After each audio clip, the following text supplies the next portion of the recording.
ഇത് മാസ് മോട്ടോഴ്സിൽ നിന്നാണ്. നമ്മുടെ ഹീറോൻ്റെ പാഷൻ പ്രോ ആണ് വണ്ടി.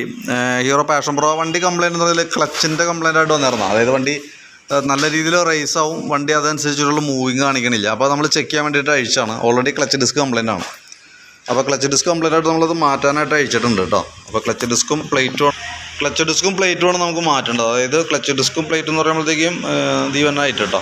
അപ്പോൾ അത് നമ്മൾ മാറ്റി പുതിയത് സെറ്റ് ചെയ്യണം. പിന്നെ നമുക്കത് അഴിക്കണ സമയത്തുണ്ടല്ലോ, അത് നമുക്ക് ഈ സൈഡിൽ കവറിൻ്റെ ഗ്യാസ്കറ്റ്, അതേപോലെ കിക്കറിൻ്റെ സൈഡ് ഓയിൽ ലീക്ക് എന്ന് പറഞ്ഞാൽ ഓൾറെഡി വരുമ്പോൾ ചെറുതായിട്ടുണ്ട്. അപ്പോൾ അത് ഇല്ലാതിരിക്കാനായിട്ട് ആ ഓയിൽ സീലും കൂടി നമ്മൾ മാറ്റുന്നുണ്ട്. ക്യാമിൻ്റെ സ്പ്രിങ്, അങ്ങനെ 1-2 ഐറ്റംസ് കൂടി നമ്മൾ കൂട്ടത്തിൽ കൂടെ മാറ്റി വിടുന്നുണ്ട്. എഞ്ചിൻ ഓയിൽ അടക്കം കേട്ടോ. ഓയിൽ നമുക്ക് ഈ അത്യാവശ്യം ഉപയോഗിച്ചിട്ടുണ്ട്. അപ്പോൾ നമുക്ക് മാറ്റുന്ന ഐറ്റംസ് ജസ്റ്റ് ഒന്ന് കാണിച്ചു തരാം. നമുക്കതിന് ക്ലച്ച് ഡിസ്ക് എന്ന് പറയുന്ന യൂണിറ്റ് വരുമ്പോഴത്തേക്ക് നമുക്കതിന് 4 എണ്ണം തന്നെ 392 രൂപ നമുക്കതിന് കോസ്റ്റ് വരണം കേട്ടോ. ഹീറോൻ്റെ ആണ്, ജെനുവിൻ പാർട്സാണ് കേട്ടോ. പ്ലേറ്റ് വരുമ്പോഴത്തേക്കും 135 രൂപ നമുക്ക് വരുന്നുണ്ട്. പിന്നെ ക്ലച്ചിൻ്റെ കേബിൾ ലോഡായിട്ട് നിന്നിട്ടാണ് കൂടുതലും കേസുകളിലും ഡാമേജ് വരാം. അതായത് മാക്സിമം നമുക്ക് ക്ലച്ച് ഉപയോഗിച്ച് തീരണമല്ല, ക്ലച്ച് കേബിളൊക്കെ ലോഡായിട്ട് കിടന്നു കഴിയുമ്പോഴത്തേക്കും നമ്മൾ അറിയാതെ വരുമ്പോഴത്തേക്കും ക്ലച്ച് ഡിസ്ക് ലോഡായി കിടന്ന് അങ്ങനെ കംപ്ലയിൻറ്റിലേക്ക് പോകും. അപ്പോൾ ക്ലച്ച് കേബിൾ നമ്മൾ കൂടുതൽ മാറ്റിയിടുന്നുണ്ട് 115 രൂപ. ഓൾറെഡി നമുക്ക് ക്ലച്ച് കേബിൾ കംപ്ലയിൻറ്റ് ഉണ്ടായിരുന്നു കേട്ടോ. പിന്നെ അതിൻ്റെ ഈ ഗ്യാസ്കറ്റ് മാറ്റുന്നുണ്ട്. ഗ്യാസ്കറ്റ് 70 രൂപ വരും.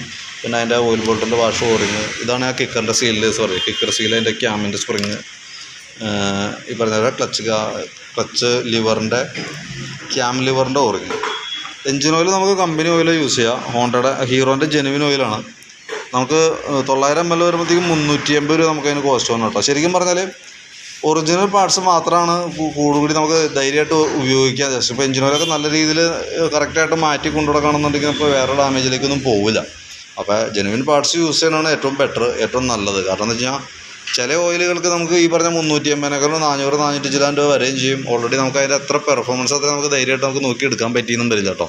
പല കമ്പനികളുണ്ട്, നല്ല കമ്പനികളുണ്ട്, അതിനകത്ത് കുറേ എന്താ പറയുക മോശം ഓയിലും വന്ന സംഭവങ്ങളൊക്കെ ഉണ്ട്. അപ്പോൾ നമുക്ക് ജെനുവിൻ പാർട്സ് യൂസ് ചെയ്യണതാണ് ഏറ്റവും ബെറ്റർ എപ്പോഴും. അപ്പോൾ കൂട്ടത്തിൽ കൂടെ നമ്മൾ അത് ഈ ക്ലച്ച് കേബിളിൻ്റെ വയസ്സ് പറഞ്ഞല്ലോ. അപ്പോൾ ഭൂരിഭാഗം വണ്ടികളിൽ സംഭവിക്കാന്ന് വെച്ചാൽ ക്ലച്ചിൻ്റെ ഈ ഭാഗത്തൊക്കെ നോക്കുമ്പോൾ അറിയാം, നമുക്ക് ചെറിയൊരു തുരുമ്പ് പോലെയൊക്കെ വന്നിട്ട് ക്ലച്ച് ലോഡായി പോകും. അതായത് ഈ ലിവറിന് ഫ്രീ പ്ലേ പറയുന്നുണ്ട്. ഫ്രീ പ്ലേ എന്ന് പറഞ്ഞാൽ 10 മുതൽ 15 mm വരെ നമുക്ക് ഫ്രീ പ്ലേ കിടക്കണം. ആ ഫ്രീ പ്ലേ നമ്മളിങ്ങനെ പിടിച്ചു നോക്കുമ്പോൾ ഇതുമ്പോൾ ഇങ്ങനത്തെ പ്ലേ ഇല്ലയെന്നുണ്ടെങ്കിൽ ഉറപ്പിക്കുക ക്ലച്ച് ലോഡായേക്കാണെന്നുള്ള ദിവസം മനസ്സിലാക്കാനായിട്ട് പറ്റും. അപ്പോൾ അത് ഏതെങ്കിലും വർക്ക്ഷോപ്പിൽ കയറ്റിയിട്ട് നമുക്ക് അതിൻ്റെ ക്ലച്ചിൻ്റെ പ്ലേ ആക്കിയിടാം. കുറച്ച് പ്ലേ വേണം എപ്പോഴും കേട്ടോ. അത് ഏതൊരു ഐറ്റമായാലും ഏതൊരു ഫംഗ്ഷൻ വർക്ക് ചെയ്യുമ്പോൾ അതിന് ചെറിയൊരു ഫ്രീ പ്ലേ നമുക്ക് അത്യാവശ്യമായിട്ട് വരും. അത് ക്ലച്ച് കേബിളിനായാലും ബ്രേക്കായാലും ആക്സിലേറ്റർ ആയാലും ഈ പറഞ്ഞ രീതികളെ ചെയിനൊക്കെ ആയാലും ഓൾറെഡിയൊക്കെ അതിനകത്ത് വരാറുണ്ട്. അപ്പോൾ നിലവിൽ നമുക്കിപ്പോൾ ചെയ്യുന്നവർക്ക് ഇതാണ്. പിന്നെ കൂട്ടത്തിൽ നമുക്ക് ആ ചെയിനും ബ്രേക്കൊക്കെ അതേപോലെ തന്നെ എയറൊക്കെ ഒന്ന് ചെക്ക് ചെയ്യാം. മൈനർ ചെക്കപ്പും കൂടി നമുക്ക് കൂട്ടത്തിൽ കൂടെ ചെയ്ത് പോകുന്നുണ്ട് കേട്ടോ. അപ്പോൾ ഞാൻ അതിൻ്റെ ഏകദേശം ഒരു എസ്റ്റിമേറ്റ്, ഇപ്പോൾ clutch disk, plate, engine oil, gasket, അതിൻ്റെ ഓറിങ്, ക്ലച്ച് ലിവർ, ഇതെല്ലാം ക്ലച്ച് കേബിൾ, അതെല്ലാം ഉൾപ്പെടുത്തിക്കൊണ്ടുള്ള ഒരു എസ്റ്റിമേറ്റ് നോക്കിയിട്ട് അതിൻ്റെ ഡീറ്റെയിൽസ് ഒന്ന് വാട്സാപ്പിലേക്ക് ഒന്ന് സെൻഡ് ചെയ്തിട്ടേക്കാം. അപ്പോൾ നോക്കിയേക്കാം. വണ്ടി വൈകിട്ടത്തേക്ക് ആവുള്ളൂ. ഓക്കെ.